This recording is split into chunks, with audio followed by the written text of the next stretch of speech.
పితా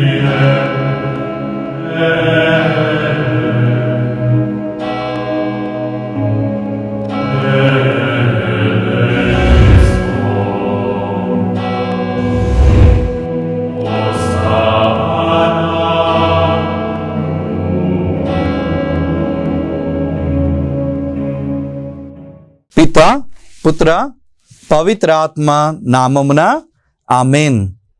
ప్రభు మీతో ఉండునుగాక, మీ ఆత్మతోనూ ఉండునుగాక. లూకా శుభవార్త 23వ అధ్యాయము 32 మరియు 33 వచనములు. మరి ఇద్దరు గొప్ప నేరము చేసిన వారిని కూడా ఆయనతో చంపుటకు ఆయన వెంట కొనిపోయిరి. కపాలము అనబడు స్థలమునకు వచ్చినప్పుడు అక్కడ వారు యేసును సిలువ వేసిరి. నేరస్తులను కూడా యేసు కుడివైపున ఒకరిని, ఎడమ వైపున ఒకరిని సిలువ వేసిరి. క్రీస్తు సువిశేషము. క్రీస్తువా మీకు స్తుతి కలుగునుగాక. Praise the lord, praise the lord, praise the lord. యేసువా వందనం, యేసువా స్తోత్రం. తండ్రి వందనం, తండ్రి స్తోత్రం. ఆత్మదేవ వందనం, ఆత్మదేవ స్తోత్రం. Praise the lord, praise the lord, praise the lord. క్రీస్తునాథుని యందు ప్రియ సోదరి సోదరులారా, దివ్యవాణి వీక్షకులారా, మరొక మారు క్రీస్తు సందేశం అను ఆధ్యాత్మిక కార్యక్రమమునకు మీకు స్వాగతం, సుస్వాగతం, ఘన స్వాగతం. ఈరోజు మనం ధ్యానించే అంశం ఏ సిలువ నీది, ఏ సిలువ నీది.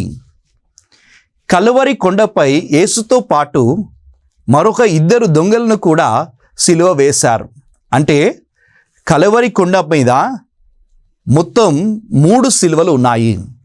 మొదటిది యేసుప్రభు సిలువ, ఇంకా 2 సిలువలు 2 దొంగ వాళ్ళ సిలువ. ఈ 3 సిలువల్లో ఏది నీ సిలువ అని ఈరోజు మనం ధ్యానం చేయడానికి ప్రయత్నం చేద్దాం.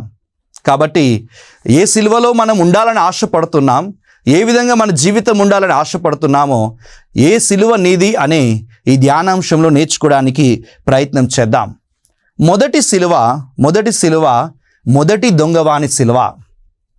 ఈ సిలువ మనకు నేర్పిస్తుంది ఏంటంటే, ఈ దొంగవాడు, మొదటివాడు పశ్చాత్తాపం లేనివాడు, తనను తాను పరిశీలించుకోనివాడు, పైగా తన ప్రక్కన ఉన్న నీతిమంతుడైన యేసు ప్రభువును నిందించినవాడు. కాబట్టి నీ జీవితం కూడా అలా ఉందేమో ఒకసారి పరిశీలించుకో ప్రియ బిడ్డ. పశ్చాత్తాపం లేకుండా జీవిస్తున్నావా? నీతిమంతులైన వారిని నిందిస్తున్నావా? రక్షణ కోల్పోతూ ఉన్నావా? ఒకసారి పరిశీలన చేసుకో. ఈ శిలువ మీద ఉన్న దొంగవాడు ఎలాంటి మాటలు మాట్లాడుతున్నాడు? లూకా శుభవార్త 23వ అధ్యాయం 39వ వచనంలో ఆయన మాట్లాడుతున్న మాటలను, మొదటి దొంగవాడు మాట్లాడుతున్న మాటలు, ఆ శిలువ చెప్పే మాటలను ఒకసారి పరిశీలించుదాం. నీవు క్రీస్తువు కదా, అయినచో నిన్ను నీవు రక్షించుకొని మమ్ము కూడా రక్షింపుము అని యేసుప్రభువును నిందింపసాగాను. యేసుప్రభు ఈ ప్రపంచం అంతటి కోసం తన ప్రాణాన్ని త్యాగం చేస్తున్నప్పుడు కింద ధర్మశాస్త్ర బోధకులు, పరిసయ్యులు అందరూ కూడా ఆయన్ను హేళన చేసినట్లు, ఇదిగో ఈ దొంగవాడు, మొదటి దొంగవాడు కూడా ప్రభు వైపు చూసి నన్ను రక్షించుము అని అడగకుండా, తన పాపములను పరిశీలన చేసుకోకుండా, పైగా యేసు ప్రభువునే నిందిస్తున్నాడు. నిన్ను నీవు రక్షించుకో అయ్యా అని ఆ దొంగవాడు యేసు ప్రభువును నిందించాడు. చాలాసార్లు మన జీవితం కూడా ఇలానే ఉంటుంది ప్రియ సోదరుడా, సోదరి. తపస్సు కాలంలో ఉన్న మనము మన హృదయాన్ని పరిశీలించుకోవాలి, మన జీవితాన్ని పరిశీలించుకోవాలి, మన జీవిత స్థితిగతిని మార్చుకోవడానికి ప్రయత్నం చేసుకోవాలి, పశ్చాత్తాప పడాలి, పాపం ఒప్పుకోవాలి. కానీ చాలాసార్లు మనం ఏం చేస్తున్నామో తెలుసా ప్రియ బిడ్డలారా? మనం పాపమును ఒప్పుకోకపోగా ఇతరుల మీద ఉన్న పాపాలన్నిటినీ ఇతరులను తీర్పు చెబుతూ ఇతరులను నిందిస్తున్నాం. ఈ మొదటి సిలువ నేర్పిస్తున్న సత్యం ఏంటంటే, ఇతరులను నిందించకు, ఇతరుల మీద తీర్పు చెప్పకు, తీర్పు చెప్పేవాడిగా ఉంటే నువ్వు పరలోకానికి చేరుకోలేవు అని ఈ యొక్క మొదటి సిలువ మనకు నేర్పిస్తుంది. ఒకవేళ నువ్వు మొదటి సిలువలాగా ఉండాలనుకుంటున్నావా, తీర్పు చెప్పే వ్యక్తిగా ఉంటే నువ్వు పరలోకానికి చేరుకోలేవు. పాపమును ఒప్పుకోకపోతే పరలోకానికి చేరుకోలేవు. పరిశుద్ధ గ్రంథాన్ని పరిశీలన చేస్తే జీవితాన్ని పరిశీలించుకోకుండా ఇతరుల మీద నింద వేసిన ప్రతి ఒక్కరి జీవితము అంతమవుతుంది. ఆదికాండము 3వ అధ్యాయము 9వ వచనంలో మనం చూసినట్లయితే ఆదాము ఏవమ్మలు పాపం చేసిన తర్వాత ఆదామును ప్రభు ప్రశ్న అడుగుతున్నాడు. నేను తినవద్దన్న పండును నీవు తిన్నావా అని అడిగినప్పుడు ఆదాము తన్ను తాను పరిశీలించుకొని పాపం ఒప్పుకుంటే బాగుండేది. కానీ ఆదాము ఏం చేస్తున్నాడు? తన పాపమును ఒప్పుకోకుండా, తన జీవితాన్ని పరిశీలించుకోకుండా ఆ యొక్క కార్యాన్ని ఏవమ్మ మీద పెడుతున్నాడు. అంటే ఇతరులను నిందిస్తున్నాడు. ఏవమ్మ వల్ల నేను తిన్నానని చెప్పాడు, కానీ తనంతట తాను పాపము చేశాడని ఒప్పుకోలేదు. ఫలితంగా ఆయన జీవితము ఏదైనా తోటకు దూరం అవుతుంది. నిజమే ప్రియ బిడ్డలారా, మనల్ని మనం పరిశీలించుకోకపోతే ఈ తపస్కాలంలో ఇతరులను నిందిస్తే నీ జీవితం కూడా పరలోక తోటకి దూరం అవుతుంది. లూకా శుభవార్త 18వ అధ్యాయము 10వ వచనం నుండి 12వ వచనం వరకు మనం పరిశీలన చేసినట్లయితే అక్కడ ఒక పరిసయ్యుణ్ణి చూస్తూ ఉన్నాం. ఆయన పరిసయ్యుడు దేవాలయంకి వచ్చినప్పుడు ఆయన ఏం చేస్తున్నాడు? ఈ దొంగవాడు, మొదటి దొంగవాడు చేసిన పనినే చేస్తున్నాడు. తన జీవితాన్ని పరిశీలించుకోవట్లేదు. కానీ అదిగో ఆ దూరంలో ఉన్న సుంకరి వలె నా జీవితం లేదు అని సుంకరిని నిందించాడు. ఫలితంగా ఆయన ప్రార్థనను దేవుడు అంగీకరించట్లేదు. పైగా ఈ పరిసయ్యుడు తనలో ఉన్న గొప్ప కార్యాలను ఎత్తి చూపడానికి ప్రయత్నించాడు. నేను మంచివాడిని అని చెప్పుకుంటున్నాడు. ఈ దొంగవాడు కూడా చేసింది అదే. తాను దొంగవాడు అని చెప్పుకుంటే బాగుండేది, కానీ దాని విషయాన్ని దాచిపెట్టి, తన నిజ స్థితిని దాచిపెట్టి ఆయన యేసయ్యను నిందించాడు. ఈ పరిసయ్యుడు మరియు ఆ దొంగవాడు ఇద్దరు కూడా యేసు నుండి దూరం అయిపోతున్నారు. కాబట్టి ప్రియ సోదరుడా, సోదరి, ఇతరులను తీర్పు తీరిస్తే మన జీవితం అంతమవుతుంది. ఇదే విషయాన్ని యేసు ప్రభు మత్తాయి శుభవార్త 7వ అధ్యాయము 1వ వచనంలో ఈ విధంగా సెలవిస్తున్నాడు.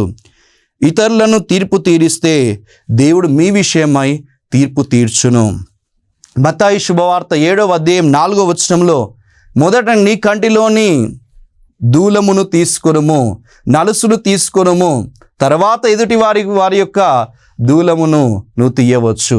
కానీ మనలో చాలామంది చేస్తున్న కార్యం ఏంటంటే ఎదుటి వానిలో ఉన్న తప్పును తొలుతూ చూస్తారే కానీ మన హృదయంలో ఉన్న తప్పును చూడట్లేదు. కాబట్టి మొదటి దొంగవాడి సిలువ మనకు నేర్పిస్తుంది ఏంటంటే నిన్ను నువ్వు చూసుకో, నీ జీవితాన్ని పరిశీలించుకో. మొదటి దొంగవాణి వలె నీవు పాపం ఒప్పుకోకుండా ఉంటే నీ జీవితం అధోగతి పాలవుతుంది. కాబట్టి నీ సిలువ ఇలా కాకూడదని ప్రభు కల్వరి కొండ మీద మొదటి దొంగవాణి ద్వారా ప్రభు నేర్పిస్తున్న సత్యం. రెండవ సిలువ కల్వరి కొండ మీద ఉన్న రెండవ సిలువ ఎవరిది అంటే రెండవ దొంగవాడిది. వీన్నే మనం మంచి దొంగవాడు అని పిలుస్తున్నాం. ఎందుకంటే ఈ దొంగవాడు తన పాపమును ఒప్పుకున్నాడు, పశ్చాత్తాపపడ్డాడు, క్రీస్తును అంగీకరించాడు, క్షమాపణ పొందుకున్నాడు. ఈ తపస్కాలంలో ఈ రెండవ దొంగవాణిని మనము అనుసరిస్తే మన జీవితం పరలోకమయం. ప్రియ బిడ్డలారా, ఈ దొంగవాడు తన జీవితాన్ని పరిశీలించుకుంటున్నాడు. మొదటి దొంగవాడు నిందిస్తే రెండవ దొంగవాడు సిలువ నుండి బాధలు పడుతూ తన జీవితం మొత్తాన్ని నెమరు వేసుకుంటున్నాడు. అయ్యో, ఎన్నో దొంగతనాలు చేశానే, ఎంతోమందికి అన్యాయం చేశానే, ఎన్నో జీవితాలను కొల్లగొట్టానే, ఇలాంటి వ్యక్తికి పరలోకం దొరుకుతుందా అని కన్నీరు కారుస్తున్నాడు.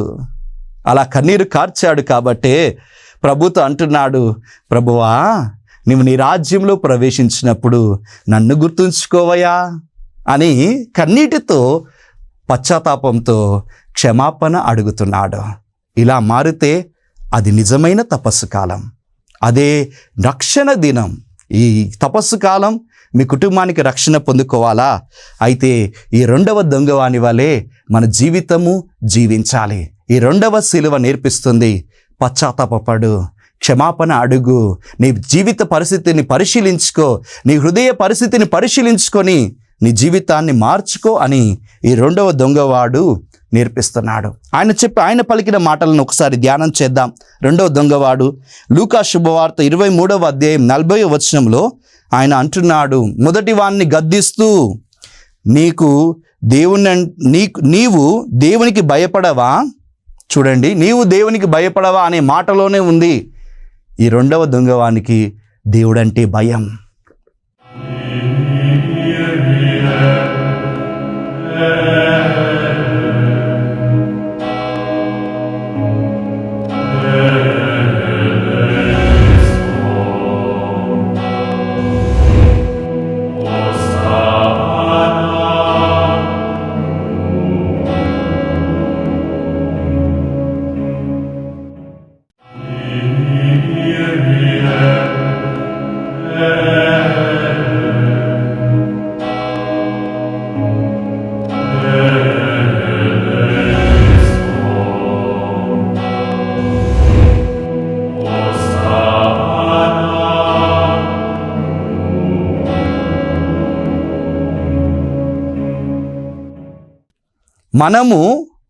మనము చేసిన తప్పులకు శిక్ష అనుభవిస్తున్నాం అంటున్నాడు రెండవ మాటగా.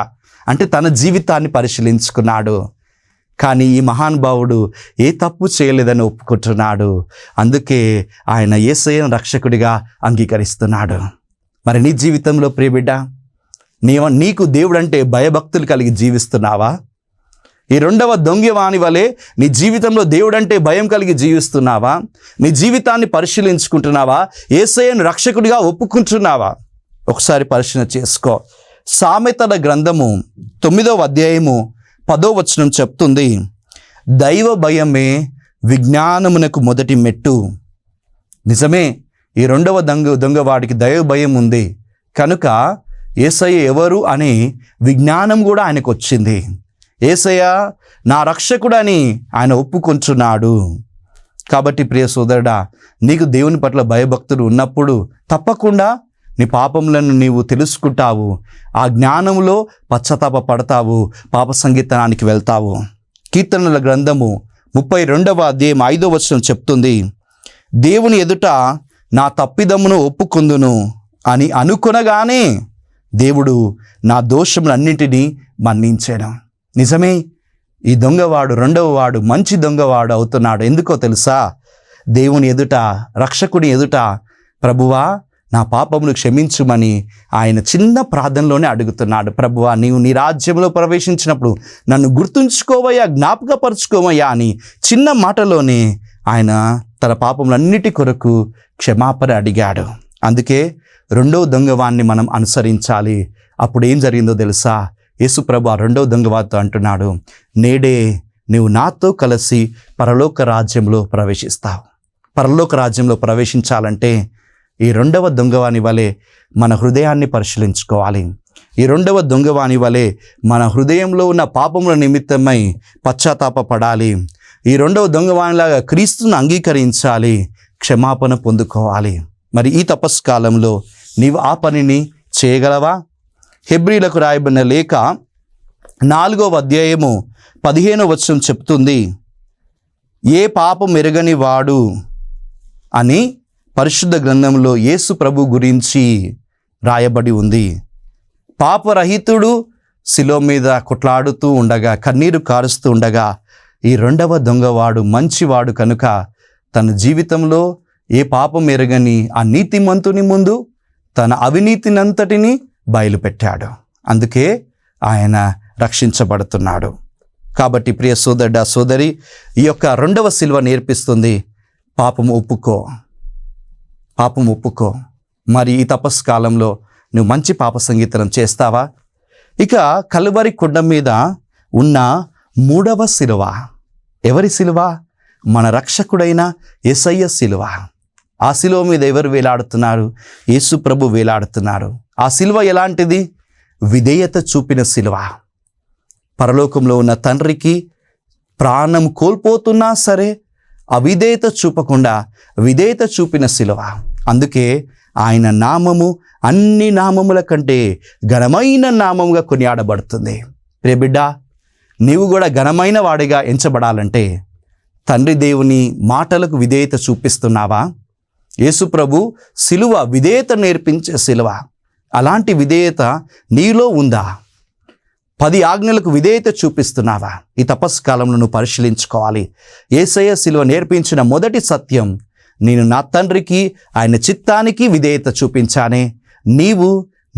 నీవు తండ్రి దేవుని మాటలకు 10 ఆజ్ఞలకు విధేయత చూపిస్తున్నావా? ఆ శిలువ నేర్పిస్తున్న సత్యం, రెండవ సత్యం, యేసయ్య శిలువ నేర్పిస్తున్న సత్యం, ఇతరులు ఎలాంటి పాపము చేసినా క్షమించే శిలువ అది.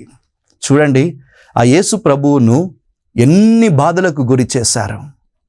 పిలాతు కోట నుండి కల్వరి కొండ వరకు ఎన్నో బాధలు, 3 సార్లు పడిపోవడం, అనేక కొరడా దెబ్బలు తినడం, ఉమ్మియబడడం, తన 2 చేతులకు ఈ చీలను గుచ్చడం, 2 కాళ్ళకు చీలను గుచ్చడం, పక్కటెముకమునకు ఆయనను బల్లెముతో పొడవడం, ఇన్ని బాధలు పడినా యేసయ్య ఏం చేస్తున్నాడు? ఆ శిలువ నుంచి ఏం చేస్తున్నాడు? కోపము చూపిస్తున్నాడా? లేదు ప్రియ బిడ్డలారా, వారి కోసం ప్రార్థిస్తున్నాడు. ఏమని ప్రార్థిస్తున్నాడు? తండ్రి, వీరు చేయనదేమో వీరికి తెలియదు, వీరిని క్షమించండి. యేసయ్య శిలువ నేర్పిస్తుంది క్షమించే శిలువ. నీ కుటుంబంలో పగవారి ఎవరి మీద పగ ఉందో వారిని ఈ తపస్సు కాలంలో నువ్వు క్షమించగలవా? యేసు శిలువ క్షమించే శిలువ. ఇతరులు ఎంత ప్రాణాన్ని తీసివేసినా సరే ఆయన పగను కాదు, క్షమిస్తున్నాడు. మరి నీ బిడ్డ, ప్రియ బిడ్డ, నీ జీవితంలో నీ శత్రువును నీవు క్షమించగలవా? యేసయ్య శిలువ ఇంకా ఎలాంటి శిలువ అంటే రక్తము ఇచ్చిన శిలువ. నిజమే ప్రియ బిడ్డలారా, యేసు ప్రభు శిలువ నుండి ఏం కారుతుంది? ఆయన హృదయము నుండి, ఆయన దెబ్బల నుండి కారుతుంది రక్తం. ఆ రక్తం ఎందుకు? నీ పాపములను, నా పాపములను క్షమించడానికే. నీ రోగములను, నా రోగములను విడుదల ప్రకటింప చేయడానికే. అంటే తన ప్రాణమును సైతం ఇచ్చిన శిలువ, రక్తం ఇచ్చిన శిలువ, ఆ రక్త ప్రోక్షణ ద్వారా ప్రపంచాన్ని కాపాడిన శిలువ. మరి నీ జీవితం, నీ కుటుంబస్తుల కోసమైనా నీ రక్తాన్ని కారుస్తున్నావా? వారు పాప మార్గంలో వెళ్తున్నప్పుడు వాళ్ళని హెచ్చరించే రక్త శిలువగా నీ జీవితం ఉంటుందా? ఒకసారి పరిశీలించుకో ప్రియ బిడ్డ. యేసయ్య రక్తం కార్చిన శిలువ యేసు శిలువ. అందుకే ఈ శిలువ గురించి యెషయా ప్రవక్త ముందుగానే ప్రవచించాడు. ఏమని? యెషయా 53:5, ఇదిగో ఆ ప్రభు కార్చే రక్తము ద్వారా, ఆయన పొందిన దెబ్బల ద్వారా నీకు స్వస్థత కలుగునుగాక. నిష్కలంకమైన గొర్రెపిల్ల రక్తము ద్వారా మనకు విడుదల కలుగునుగాక అని పేతురు రాసిన మొదటి లేఖ 1వ అధ్యాయం 19వ వచనం పలుకుతుంది. యేసు శిలువ మనందరికీ రక్తం ఇచ్చి ప్రాణం త్యాగం చేసిన శిలువ. మరి అలా నీవు మారగలవా? నీ కుటుంబం కోసం నీవు చిన్న త్యాగం చేసే శిలువగా నీవు మారగలవా? ఇంకా ఈ శిలువ ఏం చేస్తుందో ఇంకా మీ అందరికీ తెలుసు, పాపమును భరించే శిలువ. మనం ఎన్ని పాపములు చేసినా యేసయ్య ఏం చేస్తున్నాడు? శిలువలో మన పాపములన్నిటినీ కూడా భరిస్తున్నాడు. అయితే పాపము చేసిన మనల్ని భరిస్తున్నాడు కదా అని చెప్పేసి పాపము చేస్తున్నా ప్రభు భరిస్తున్నాడు అని చెప్పేసి ఇంకా పాపం చేసుకుంటా వెళ్తావా? లేదు ప్రియ బిడ్డ. అలా చేస్తే మరొక ముళ్ళును నీ పాపం ద్వారా ప్రభు కుచ్చుతున్నావు. అలా పాపం భరించే సిల్వను నువ్వు భారం తగ్గించే వ్యక్తిగా నువ్వు మారాలంటే నీ పాపంనంతటిని కూడా ఈరోజే మానుకో. అందుకే కొరింథీయులకు రాయబడిన మొదటి లేఖ 1వ అధ్యాయము 18వ వచనం చెప్తుంది, రక్షించబడే వారికి యేసయ్య శిలువ గొప్ప శక్తి. రక్షణ వద్దనుకున్న వారికి అది ఒక పిచ్చితనము అని రాయబడి ఉంది. రక్షించాలని నువ్వు ఆశపడితే, నీ పాపముల కొరకు ప్రభు మరణించాడని నువ్వు ఎరిగి పాపం భరించే ఆ యొక్క భారం వద్దకు వచ్చి నీ భారంలన్నిటినీ ప్రభువుకు సమర్పించి పశ్చాత్తాపపడి నూతన వ్యక్తిగా మారుము. ఇదే తపస్సు కాలం. కాబట్టి ప్రియ సోదరుడా సోదరి, ఈరోజు మనం నేర్చుకున్న 3వ శిలువ యేసయ్య శిలువ, తండ్రికి విధేయించిన శిలువ, ఇతరుల పాపములను క్షమించిన శిలువ, రక్తం ఇచ్చిన శిలువ, పాపమును భరించే శిలువ. ఇలా నీవు మారగలవా? ఇలా నువ్వు మారితే ఇదే నిజమైన తపస్సు కాలం. కాబట్టి నీవు ఏ శిలువను పోలి ఉన్నావు ఒకసారి పరిశీలన చేసుకో. 3 శిలువలను మనం ధ్యానించాం. మొదటి శిలువ మొదటి దొంగవానిది, పశ్చాత్తాపం లేకుండా ఇతరులను నిందించి ఇతరులను తీర్పు చెప్పిన శిలువ. 2వ శిలువ మంచి దొంగవానిది, పాపముల కొరకు పశ్చాత్తాపపడి పరలోకం పొందుకున్న శిలువ. 3వ శిలువ యేసయ్య శిలువ, మనల్ని రక్షించే శిలువ, రక్తం ధారపోసిన శిలువ, విధేయత చూపిన శిలువ, త్యాగం చేసిన శిలువ, పాపం భరించే శిలువ. దీనిలో నువ్వు ఎలా మారాలనుకున్నావు?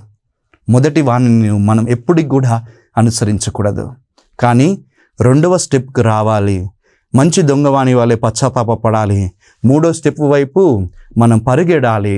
క్షమించే వ్యక్తిగా మారాలి, విధేయత చూపించే వ్యక్తిగా మారాలి. యేసయ్యలాగా మన రక్తాన్ని ఇతరుల కోసం ధారపోసే వ్యక్తిగా మారాలి. అప్పుడే అది నిజమైన తపస్సు కాలం. అప్పుడే మన శరీరానికి పునరుత్థానం కలగబోతుంది. కాబట్టి నీ సిలువను, నీ జీవితాన్ని మార్చుకో ప్రియ బిడ్డ. పశ్చాత్తాపపడు, విధేయత చూపించు, దేవునికి దగ్గరవు. ప్రార్థన చేసుకుందాం. కళ్ళు మూసుకొని చేతులను జోడించి, దేవా, మంచి దొంగవాణి వలె పశ్చాత్తాపపడే కృపను నాకు దయచేయి. అదేవిధంగా యేసయ్యలాగా నా సిలువ కూడా అనేక మందిని రక్షించే సిలువగా మారాలి ప్రభువా అని ప్రభును ప్రార్థన చేసుకుందాం. ప్రార్థించుదాము. మహోన్నతుడైన దేవ, సర్వశక్తిమంతుడా, కలువరి కొండ మీద కూడా 3 సిలువలను చూపించి దాని ద్వారా అనేక విషయములను ఈరోజు మాకు బోధించినందుకు నీకు వందనములు, స్తోత్రములు తండ్రి. మొదటి దొంగవాడు జీవితాన్ని పరిశీలించుకోకుండా, యేసయ్యను తెలుసుకోకుండా తన జీవితంలో యేసయ్యను నిందించే వ్యక్తిగా ఉంచున్నాడు. అలా మా జీవితం ఉండకూడదు తండ్రి. మీరిచ్చిన ఈ జన్మములో యేసు ప్రభువును పరిపూర్తిగా తెలుసుకొని పశ్చాత్తాపపడే 2వ దొంగవాణి వలె మేము కూడా ఉండే కృపను దయచేయండి. 2వ దొంగవాణి సిలువ పశ్చాత్తాపపడి కన్నీరు కార్చి, ప్రభువా నీ రాజ్యంలో నన్ను జ్ఞాపకం ఉంచుకోమయ్యా అని ప్రార్థించిన సిలువ, అలా మా జీవితంలో కూడా మా పాపముల కొరకు పశ్చాత్తాపపడి ప్రార్థించే వ్యక్తిగా మేము ఎదిగే కృపను దయచేయండి. ప్రభువా, దివ్యవాణి వీక్షిస్తున్న ప్రతి ఒక్కరి బిడ్డల యొక్క పాపంలన్నిటినీ క్షమించుమని అడుగుచున్నాం తండ్రి. ప్రభువా, మా జీవితాన్ని పరిశీలించుటకు ఈ తపస్సు కాలం గొప్పగా ఉపయోగపడే కృపను మాకు దయచేయమని వేడుచున్నాం. ప్రభువా, నీ సిలువలాగా మా జీవితం మారాలి. నీవు తండ్రికి విధేయత చూపిన సిలువ, విధేయత చూపిస్తే హెచ్చిస్తానని వాగ్దానం ఇచ్చావు కనుక నీకు విధేయత చూపించే కృపను మాకు దయచేయండి. ప్రభువా, నీ సిలువ రక్తం కార్చి త్యాగం చేసిన సిలువ, ప్రభువా మా జీవితంలో కూడా చిన్న చిన్న త్యాగాలు చేసి కుటుంబాన్ని మేము మలిచే కృపను మాకు దయచేయండి. నీ సిలువ శత్రువులను క్షమించిన సిలువ, ప్రభువా మా జీవితంలో కూడా మా శత్రువులందరినీ మీకు అర్పిస్తున్నాం. దయవుంచి ప్రతి శత్రువును మేము క్షమిస్తూ ఉండగా మా పాపములను కూడా నీవు క్షమించుమని వేడుకొంచున్నాం. ప్రభువా, నీ సిలువ మా అందరి పాపములను భరించే సిలువ. ప్రభువా, మా పాపములన్నింటిని భరించుమయ్యా, మా పాపముల నుండి మాకు విడుదల దయచేయుమయ్యా. యేసయ్యా, నీ సిలువ రక్తం కార్చిన సిలువ. అనేక మంది రోగములతో అడుగుచున్నారు, నీ సిలువ నుండి మాకు రక్షణ ఇవ్వమని, స్వస్థత దయచేయమని. అలాంటి వారందరి యేసయ్యా నీ నామములో బంధిస్తున్నాం తండ్రి. యేసు కార్చిన రక్తము ద్వారా అనారోగ్యంతో బాధపడుచున్న ప్రతి ఒక్కరూ యేసు నామములో విడుదల పొందుకుందురుగాక. ఈ మనవులన్నింటినీ మా రక్షకుడు, మా నాథుడు యేసు అతి పరిశుద్ధ నామములో అడిగి ప్రార్థిస్తున్నాము తండ్రి, ఆమేన్. ప్రభు మీతో ఉండునుగాక, మీ ఆత్మతోనూ ఉండునుగాక. సర్వశక్తిగల సర్వేశ్వరుడు, పిత, పుత్ర, పవిత్ర ఆత్మ దేవుడు మేము దీవించి ఆశీర్వదించి కాచి కాపాడుదురుగాక. ఆమేన్. God bless you all.